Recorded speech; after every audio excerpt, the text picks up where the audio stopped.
Olá, vamos começar a nossa segunda competência, Educação do Brasil, uma trajetória política. Nessa segunda competência, nós vamos relacionar aquela divisão da primeira competência dos períodos da história do Brasil e tentar relacionar com alguns elementos sobre a educação. O que é que estava acontecendo com a educação em cada uma daquelas fases, ou alguns elementos para nós podermos desenvolver essa percepção para compreender a história do Brasil e a sua relação com a educação. Antes de começarmos efetivamente, eu gostaria que você pensasse do período em que você estudou. Você comparando a escola que você estudou e a escola de hoje, tem alguma diferença? É possível perceber diferenças? Avalie se nós voltarmos no tempo em 500 anos, 100 anos, 200 anos. Então, claramente a gente vai conseguir perceber que há mudanças na educação em todo esse período. E a política, ela é de extrema importância para a intervenção e alteração do formato da escola no passado e no presente. Para começarmos, a gente pode pensar que nem sempre a educação foi vista como um direito para todos. É recente essa compreensão, principalmente aqui no Brasil. Se voltarmos ao ano de 1500, vamos perceber que não havia nenhuma estrutura escolar como a gente tem hoje em dia, principalmente no período colonial, pré-colonial, quando Portugal não estava nem tão interessada na colonização brasileira. Mas se ampliarmos o conceito de educação, é claro que havia ensinamentos que eram dados pelas comunidades indígenas aos seus mais novos. Eram transmitidos conhecimento, mas não com a estrutura escolar europeia que começa a chegar com a vinda dos portugueses ao Brasil. E a Igreja Católica ela tem um papel fundamental nesse momento, nesse primeiro momento de colonização aqui no Brasil, até finalmente a chegada do período imperial. Então, todo o período colonial, a Igreja Católica ela era detentora do conhecimento e da transmissão de conhecimento. Inclusive, nos primeiros momentos, a atuação de catequese dos jesuítas, que era a ordem religiosa responsável pelo ensino, ela tem um papel, essa catequese, não só de uma transmissão de uma opção religiosa, que seria o cristianismo, mas também de transmitir todos os valores culturais, ou os valores culturais portugueses àquela comunidade que estava aqui. Então, os índios eram educados pelos portugueses, especificamente pela ordem jesuíta, ou a Companhia de Jesus, que ensinava a ler, escrever, contar, eram ensinamentos muito rudimentares. E também a comunidade portuguesa e os que vinham nascendo aqui em solo brasileiro eram educados por esses jesuítas. Era uma educação que também funcionava como um instrumento de controle, já que os jesuítas funcionavam como articuladores da cultura portuguesa e da cultura indígena. Era uma forma de entrar no mundo indígena e poder dominá-los e fazer uso da mão de obra de trabalho deles. É nesse momento que chega a língua portuguesa aqui, e não só fisicamente os índios são massacrados, como culturalmente eles também são minados pela cultura portuguesa, que chega de forma predominante e autoritária sobre aquela população que estava vivendo aqui antes da chegada dos portugueses. Como eu tinha falado na primeira competência, no finzinho do período colonial, nós temos a administração portuguesa do Marquês de Pombal, e ele não via com bons olhos a atuação da igreja dentro do governo e principalmente com a educação. E ele determina que todos os jesuítas deveriam ser expulsos, deveriam parar de trabalhar nessa relação com a educação. E a gente tem um novo momento dentro do Brasil e também em Portugal. Essa medida trouxe prejuízo para a educação não só em Portugal, mas também aqui no Brasil.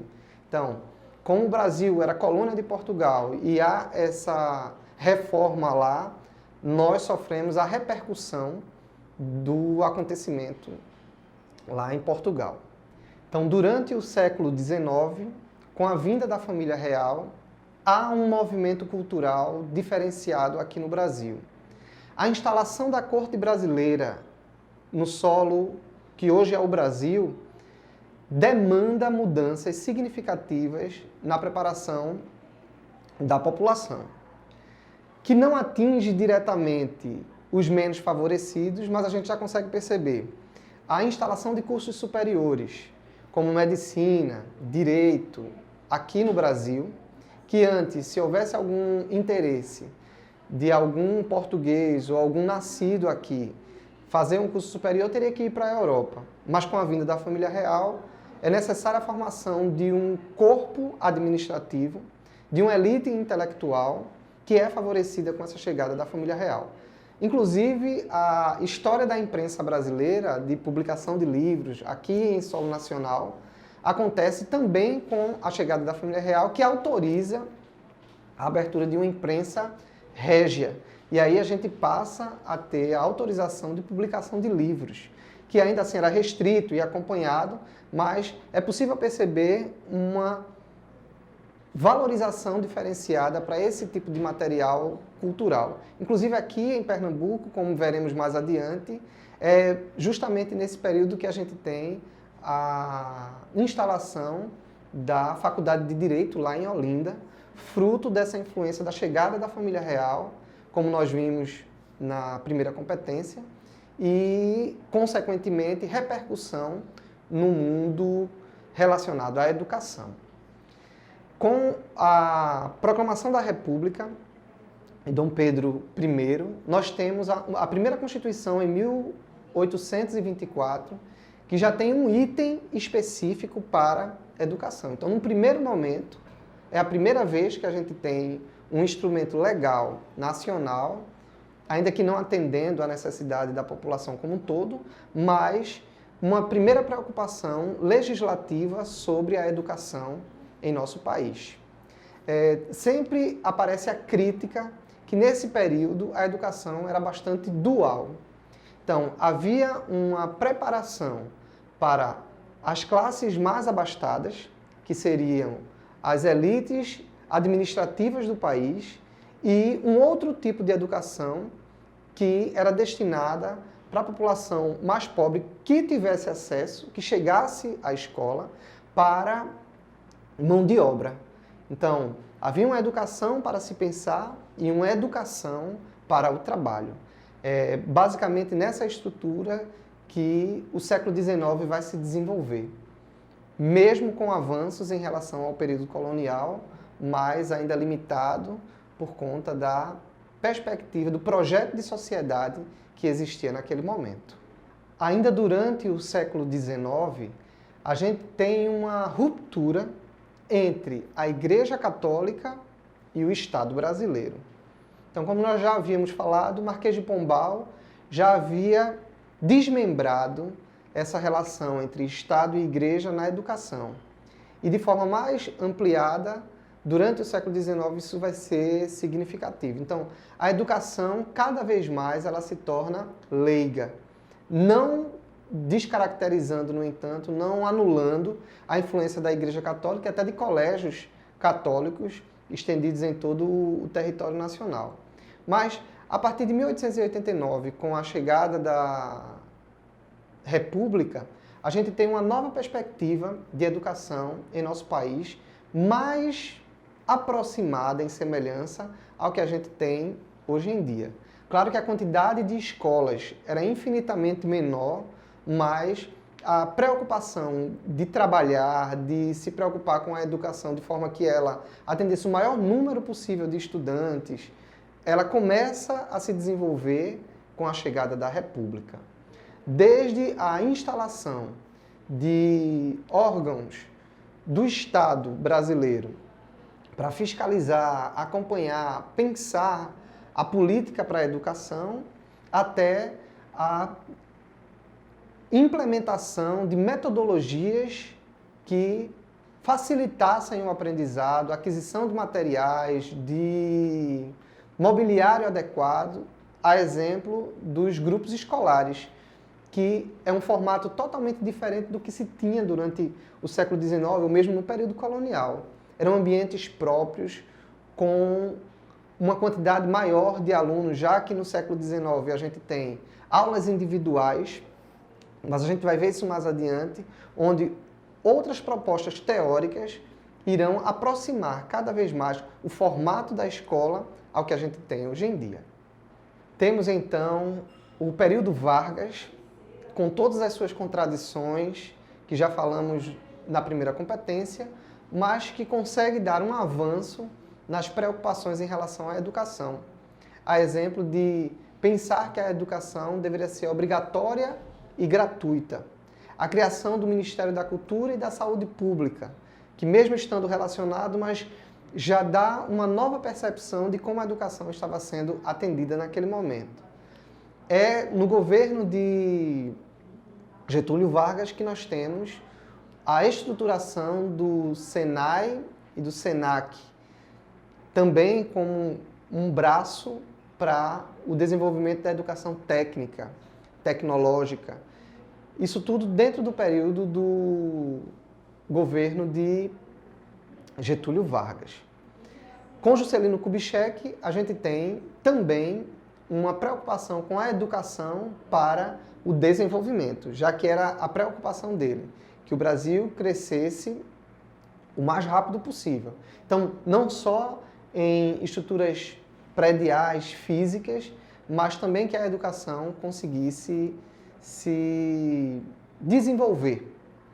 É no governo de Juscelino que a gente tem a primeira lei de diretrizes e base que orienta a educação para todo o país. Então, há uma nova percepção de educação. A legislação já estava mais avançada e madura para se perceber a necessidade de mudanças, ainda que não atendendo todas as demandas que a sociedade impunha, mas a gente percebe avanços na educação nesse período. Em 1964, como trabalhamos na primeira competência, é o período da ditadura militar e há acordos entre o governo militar e o governo americano que implementa também mudanças no ramo da educação, de uma escola mais restritiva no que se relaciona à liberdade de pensamento, já que nem tudo poderia ser dito nem ensinado, desde que não ferisse o governo militar. Então, os professores e as instituições, elas são bastante limitadas nesse período da ditadura militar, mas não impede a resistência e a luta de movimentos, a exemplo do Movimento de Cultura Popular, o MCP, que tem um dos seus expoentes, o professor Paulo Freire, com seu movimento de educação de jovens e adultos, alfabetização de jovens e adultos e a preocupação de uma educação reflexiva. Eles vão sofrer toda a perseguição, não apenas o professor Paulo Freire, como outros intelectuais, outros políticos que favoreciam esse tipo de atuação para a educação, mas haverá sempre um enfrentamento em relação ao movimento da ditadura militar. A política da ditadura militar tão autoritária, mas a população não se calou e a educação também não ficou totalmente subserviente. Nós teremos sempre nomes que demonstram que a educação é um espaço de resistência e de mudança de pensamento. Com o fim da ditadura militar e a reabertura política, um sinal que nós percebemos é o crescimento das pós-graduações em educação e, assim, uma maior pesquisa na área pedagógica e psicológica que favorecesse o ensino. Se pensarmos a questão legislativa, a Constituição de 1988, ela sinaliza uma nova lei de diretrizes e base que só vai ser concluída em 1996, que é a que está em vigor até hoje, com todas as suas alterações e acréscimos que o tempo vem demandando, mas em 1996 nós temos a atual LDB, pensada por um grupo de intelectuais e também políticos e da comunidade civil, da população civil, intervindo e refletindo sobre a educação.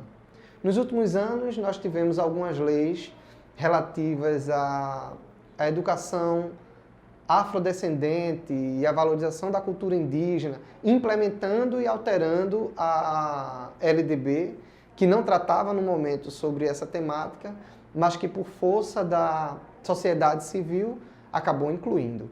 Ainda relacionado à LDB, em 96, nós temos a criação de um fundo, o Fundef, para valorização da educação fundamental e, anos depois, o Fundeb, que ampliou o investimento para não apenas a educação fundamental, mas para toda a educação básica, como veremos na nossa última competência na estruturação da educação.